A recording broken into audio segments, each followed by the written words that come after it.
মেয়েটি ছেলেটির ফোন নম্বরে কল দিয়ে রং নম্বরে একটি সুন্দর প্রেমের সম্পর্ক গড়ে তোলে। একটা পর্যায়ে মেয়ের পরিবারের একজন মেয়েটির সাথে ছেলেটিকে দেখতে পেয়ে টাকার জোরে rape case, POCSO case, blackmail case সহ নানা জটিল সব কেস দিয়ে দেয়। টাকার জোরে পুলিশ, নকল সাক্ষী, পাওয়ারফুল লয়ার এবং আসামি পক্ষের লয়ারকেও টাকা দিয়ে কিনে ফেলা হয়। এমন ভাবে নাটক সাজানো হয় যে মেয়েটিকে বাসায় বন্দি রেখে বলা হয় যে জাবলি মেয়েটি মেডিকেল ট্রিটমেন্টে আছে, তাই যেন তাকে আদালতে এসে জবানবন্দি দিতে না হয়।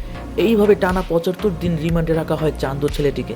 নেক্সট সোমবার ফাইনাল জাজমেন্ট। এই অল্প সময় অন্য কোনো বড় উকিলের কাছে গেলেও তিনি কেস নিতে না করে দেন অল্প সময় এবং পক্সোর মতো ভয়ঙ্কর কেসের জন্য। তাহলে কি চান্দুর 14 বছর জেল হয়ে যাবে কোনো অপরাধ না করেই? জাবলি মেয়েটিও কি কিছুই করতে পারবেন না তার চান্দুর জন্য? আসলে আদালতে শুধু টাকারই জোর। চান্দু ওয়াচম্যানের ছেলে বলে কেউ এগিয়ে আসলো না।